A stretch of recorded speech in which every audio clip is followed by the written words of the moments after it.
Hello and welcome. कैसे हो आप सब। आज मैं एक बहुत ही क्रूशियल टॉपिक पे बात करने वाला हूँ। देखो, हर साल लाखों बच्चे ग्रेजुएट होते हैं। उनमें से कई मैथ्स बैकग्राउंड के होते हैं, कई साइंस के होते हैं, कई आर्ट बैकग्राउंड के होते हैं। ठीक है। एक डेटा के अकॉर्डिंगली 60% बच्चे मैथ्स बैकग्राउंड के होते हैं एसएससी सीजीएल में जो सिलेक्शन लेते हैं। ऐसे ही हाल बाकी एग्ज़ाम्स का भी एसएससी के, ज़्यादा डिफरेंस नहीं है। तो इसका मतलब क्या है कि जो मैथ्स बैकग्राउंड का होगा वही सीजीएल निकाल सकता है, वही एसएससी के बाकी एग्ज़ाम्स निकाल सकता है। और अगर जो नॉन मैथ्स बैकग्राउंड के हैं, क्या वो सिलेक्शन नहीं ले सकते हैं? और अगर ले सकते हैं तो क्या उनको कई साल लगने वाले हैं? तो ऐसा क्या सीक्रेट है या ऐसी कौन सी टेक्निक है जो मैथ्स बैकग्राउंड वाले लगाते हैं लेकिन जो नॉन मैथ्स बैकग्राउंड वाले उनको नहीं पता? आज मैं उन्हीं चीज़ों पर आपसे बात करने वाला हूँ। कोई बच्चा पहली बार जिसका ग्रेजुएशन हुई है, न्यू कमर है, उसको कैसे तैयारी करनी है स्टार्टिंग से टिल एंड, कब आपका लेवल अच्छा माना जाएगा, कैसे आपने तैयारी बहुत अच्छी कर ली है, कैसे आपको पता चलेगा। तो ऐसे बच्चों को ऐसा क्या करना चाहिए कि उनके मैथ्स में नंबर बहुत अच्छे हैं, जो मैथ्स का उनको फोबिया है वो ख़त्म हो जाए, मैथ्स में उनकी एक्यूरेसी बहुत अच्छी हो जाए, स्पीड बहुत अच्छी हो जाए। ऐसा उनको क्या करना चाहिए? मैं अपना पर्सनली बताता हूँ। प्री में मैंने 25 में से 25 ठीक कर रखे हैं, मेंस में मैं 85 ठीक करके आया था। तो अगर आप नॉन मैथ्स बैकग्राउंड से हो तो आप भी ये सब कर सकते हो। बस जो मैं स्टेप्स बताऊंगा उनको फॉलो करना। जो आप लोगों का फोबिया है, किसी की बहुत वीकनेस है, तो आज उन्हीं बच्चों के लिए ये वीडियो मैं बनाने वाला हूँ। अगर आप उनमें से कोई एक हैं तो इस वीडियो को पूरा देखना। ठीक है। स्टार्टिंग में आपको क्या करना, सपोज़ आप लोगों ने अपनी ग्रेजुएशन पूरी करी, आप लोगों ने सोचा है कि गवर्नमेंट जॉब करते हैं, सीजीएल को आप लोगों ने एम बनाया क्योंकि इसके अंदर पोस्ट बहुत अच्छी है, सैलरी बहुत अच्छी है, पोजीशन है और जॉब सिक्योरिटी है और भी बहुत सारी चीज़ें हैं। ये आपने एम कर लिया है, लेकिन आप सोच रहे हो मैथ्स कैसे की जाए। मैथ्स के लिए जब कोई तैयारी करता है सबसे पहले उसको करना चाहिए अपने सिलेबस को गो थ्रू। सबसे पहले मैथ्स को जानो कि मैथ्स के अंदर कौन कौन से टॉपिक हैं, सिलेबस पूरा क्या है। ये पता होना चाहिए कि परसेंटेज, प्रॉफिट लॉस और डिस्काउंट एक टाइप के हैं, CISI एक टाइप के हैं, time and work, time and distance, train एक टाइप का है। ठीक है। आपका नंबर सिस्टम सिंप्लीफिकेशन एक टाइप का है। एडवांस पे कौन कौन से टॉपिक्स आते हैं, अलजेब्रा, मेंसुरेशन में 2 टाइप के हैं, फिर आपका ज्योमेट्री है, ट्रिगो है। सब चीज़ें थ्रू आउट आपको अच्छे से आनी चाहिए, पता होनी चाहिए, दिमाग में क्लियर होना चाहिए। किसी से बात कर रहे हो तो आपको क्लियर होना चाहिए ये सारे टॉपिक्स आते हैं।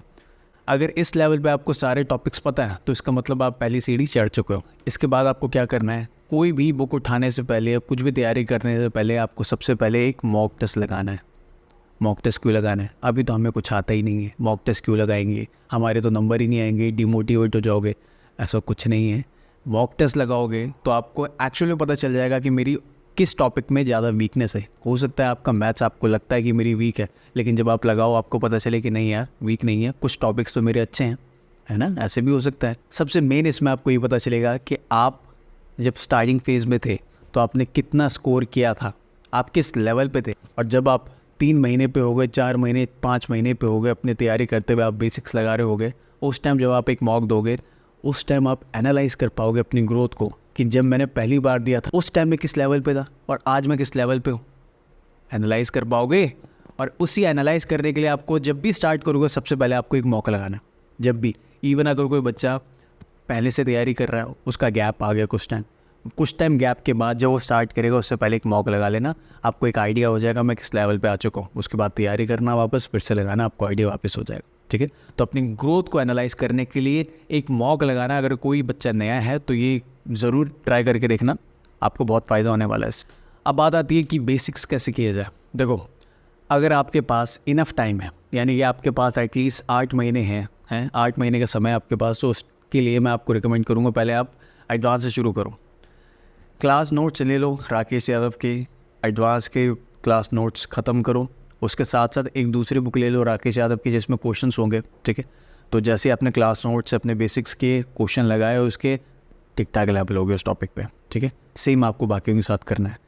एडवांस हो गया, उसके बाद जाओगे आप अर्थमेटिक पे। ठीक है। लेकिन अगर टाइम कम है तो आप पहले अर्थमेटिक पे जाना, उसके बाद एडवांस पे जाना। इससे ये होगा कि जब आप क्लास नोट्स लगा लोगे तो आपको एक तो क्वेश्चन कैसे बनाता है, फॉर्मेशन कैसे है, टाइप्स क्या क्या है इसके अंदर पे, जो वो टाइप्स क्लियर हो जाएंगे 15-20 टाइप्स। उसके बाद जब आप क्वेश्चन लगाओगे दूसरी बुक से, सेकंड बुक आती है राकेश यादव की, उससे जब आप, मैं यहाँ पे लगा दूंगा साइड में या फिर यहाँ पे लगा दूंगा, कहीं भी लगा दूंगा, तो आपको मैं बता दूंगा कि पहली कौन सी आपको लगानी है, दूसरी आपको कौन सी लगानी है, जिससे आपके पहले तो टाइप पता चल जाए, दूसरे आप क्वेश्चन लगाओ तो आपको टॉपिक बहुत अच्छा हो जाए। देखो बेसिक तो आप कर रहे हो, बेसिक के साथ साथ आपको अपनी कैलकुलेशन को बेहतर बनाना है।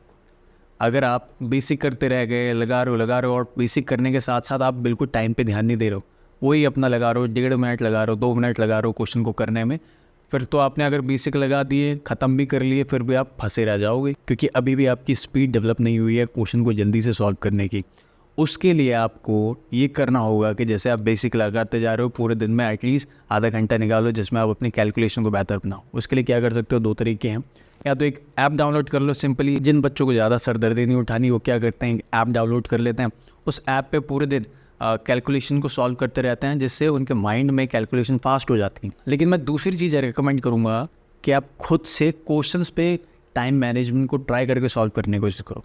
सपोज कोई सा भी नंबर लिखो, उसको जल्दी से मल्टीप्लाई करने की कोशिश करो, या अपने सिलेबस के क्वेश्चंस के लिए एक टाइम लिमिट सेट करो कि भाई मैं 25 क्वेश्चन को 5 मिनट में करूँगा। ये टाइम सेट किया, 5 मिनट लगाया, देखो बनते नहीं बनते, बन जाते हैं। जब एक टाइप के क्वेश्चंस लगाते हो ना, बन जाते हैं आराम से, बहुत जल्दी बन जाते हैं। अलग अलग नहीं आ रहे हैं, पेपर की तरह रैंडम क्वेश्चंस नहीं आने वाले जिसमें आपको सोचना पड़ेगा। जब एक ही टाइप के क्वेश्चंस कर रहे हो तो आपको पता है कि नेक्स्ट क्वेश्चन में क्या करना है, तो बहुत तेज़ी से बनता है। 25 क्वेश्चन 5-7 मिनट में बन जाता है। तो ये 2 तरीके आप अपनी कैलकुलेशन को बेहतर बना सकते हो बेसिक्स को करते करते। ध्यान से सुनना अगर आप न्यू कमर हो तो। अब जैसे आपने बेसिक्स लगा लिए, ठीक है, आपने क्लास नोट्स खत्म कर लिया और उसके बाद आपने राकेश यादव की दूसरी किताब से क्वेश्चन भी लगा लिए उसी टॉपिक के, ठीक है। ऐसे करके आपने ऑलमोस्ट सारे ख़त्म कर लिए। ये करने के बाद आपको एक एक टॉपिक से एटलीस्ट 500 क्वेश्चन लगाने हैं प्रीवियस ईयर्स के। प्रीवियस ईयर्स के लिए क्या करना पड़ेगा, आपको किरण की किताब आती है प्रीवियस ईयर्स की, जिसमें आपके 2018 से और अभी तक के जितने भी क्वेश्चन होंगे सारे लगा देना। उससे ये होगा कि आपको पता चल जाएगा कि रिसेंटली कैसे क्वेश्चन बन रहे हैं। अगर आपने बेसिक सारे लगा लिए तो इस टाइम तक आप हर टाइप का क्वेश्चन देख चुके हो। ऐसा कोई क्वेश्चन आपको सरप्राइज नहीं करने वाला। कैलकुलेशन सरप्राइज कर सकती है, लेकिन क्वेश्चन आपको सरप्राइज नहीं करने वाला। सारे टाइप आपको आते होंगे। तो उसके लिए आपको क्या करना होगा कि प्रीवियस के क्वेश्चन को आपको एटलीस्ट एक टॉपिक के 500 क्वेश्चन आपको लगाने होंगे। तो 500 क्वेश्चन कोई बहुत बड़ी बात नहीं, एक दिन में हो जाते हैं 500। नॉर्मल बात है बच्चों के लिए एक दिन में 500 क्वेश्चन लगाना। तो किसी भी टॉपिक का उठा के 500 क्वेश्चन, दूसरे टॉपिक का 500 क्वेश्चन लगा देना प्रीवियस ईयर्स के, वो टॉपिक बहुत अच्छा हो जाएगा आपका। बात आ रही समझ। अब देखो, अगर आपने प्रीवियस ईयर्स क्वेश्चन लगा दिए हैं सबके, ठीक है, तो अब आपको लगाना है मॉक टेस्ट। अब मॉक टेस्ट कैसे लगाना होता है, मॉक टेस्ट ऐसे नहीं, कोई सा भी ऑनलाइन आपने प्लेटफॉर्म पे मॉक टेस्ट डाउनलोड किया या उसको ऑनलाइन दिया, और जब आपने दिया जितने नहीं बने उनको छोड़ के आगे बढ़ो, जितने बने खुश हो जाओ। बस ऐसे नहीं देना है बिल्कुल भी। यही तो प्रॉब्लम है, स्टार्टिंग में हर कोई गलती करता है। मैंने भी गलती करी थी कि जितने बन गए, अरे 70 क्वेश्चन बन गए, वाह वाह वाह, 100 में से मज़े आ गए। ऐसा नहीं करना भाई। जितने क्वेश्चन नहीं बने वो ज़्यादा इंपॉर्टेंट है। 70 वाले तो तुम्हें आते हैं ऑलरेडी, तुम्हें बाकी 30 पे ध्यान देना है। समझ रहे हो मेरी बात। बाकी जो 30 क्वेश्चन हैं आपको अपनी एक अलग कॉपी बनानी है उसके लिए, और वो 30 क्वेश्चन आपके नहीं बने होंगे, उन क्वेश्चन को आपको बहुत ही अच्छे तरीके से लिखना है, क्योंकि एक्चुअली वही वो क्वेश्चन है जो आपको सिलेक्शन रोकेंगे।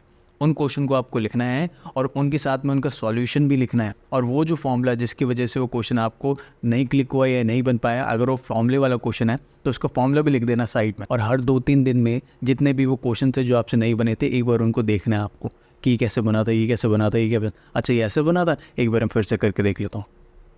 समझे। अगर आपने ये सब कर लिया तो इस टाइम पे आप उस लेवल पे हो गए कि आपको बस 2 हर्डल आपके बचे हैं, वो है स्पीड और एक्यूरेसी। ठीक है, स्पीड की कभी कभी प्रॉब्लम हो जाती है कुछ टॉपिक्स में, हर किसी के सारे टॉपिक्स 100% नहीं होते। तो स्पीड और एक्यूरेसी दूसरी चीज़ है जो कि इस टाइम पे आपको रोक के रखी होगी सिलेक्शन के लिए। तो आपको उसके लिए क्या करना होगा, उसके लिए आप ये कर सकते हो कि देखो, क्योंकि इस टाइम पे आपको क्या चाहिए कि आपके पास रैंडम क्वेश्चंस आते रहें और वो उसके लिए आप जल्दी जल्दी सोचो। ठीक है, तो उसके लिए आपको क्या करना होगा कि आप ये कर सकते हो कि आप टेलीग्राम के बहुत सारे ग्रुप्स आते हैं, डाउट ग्रुप्स होते हैं जिसमें बच्चे डाउट्स पूछते हैं। तो उसमें आप ये कर सकते हो कि जल्दी जल्दी उसमें डाउट के उनके सॉल्यूशन दे सकते हो। अलग अलग ग्रुप को ज्वाइन कर सकते हो, जब टाइम मिले जो डाउट दिखे उसको सॉल्यूशन दे। दूसरी चीज़ आप क्या कर सकते हो, जो कि पर्सनली मैंने भी खुद करी थी, आप जो बच्चे नई तैयारी कर रहे हैं, जो बिल्कुल फ्रेशर हैं, जिन्होंने बिल्कुल अभी स्टार्ट किया तैयारी करना, आप उनको पढ़ा सकते हो मैथ्स। जब आप उनको पढ़ाओगे तो आपके जो टॉपिक्स हैं वो ब्रश अप हो जाएंगे और बेहतर हो जाएंगे, आपकी एक्यूरेसी बिल्कुल ही अलग लेवल पे पहुंच जाएगी। मैं अपना पर्सनल बता रहा हूँ, बिल्कुल अलग लेवल पे आपकी एक्यूरेसी पहुंच जाएगी। क्योंकि जब आप किसी को समझाते हो तो आपको उस समझाने में अपने दिमाग को कॉन्स्टेंटली प्रोसेस में रखना पड़ता है, उसकी वजह से वो टॉपिक आपका बहुत अच्छा हो जाता है। तो अगर किसी के पास ये ऑप्शन है कि उसके आसपास एक बच्चा भी है तब भी चलेगा, आपको पढ़ाने से मतलब है, एक बच्चा भी मिल जाए पढ़ाने के लिए उसको मैथ्स पढ़ा दो, ठीक है। ज़्यादा मिल जाए तो वो भी चल जाएगा, लेकिन ऐसे नहीं कि अगर आपने बिज़नेस का सोच रखा है ट्यूशन को तो वो अलग चीज़ होती है। अगर ज़्यादा बच्चों को मत पढ़ाना, अगर आपने सोचा कि मेरे को एग्ज़ाम निकालना है तो अगर आप ये सब कर चुके हो, ये सब आप लोगों ने फॉलो कर लिया है, इस लेवल पे आप पहुंच चुके हो, तो इस टाइम पे आप बहुत दूर नहीं हो सिलेक्शन से।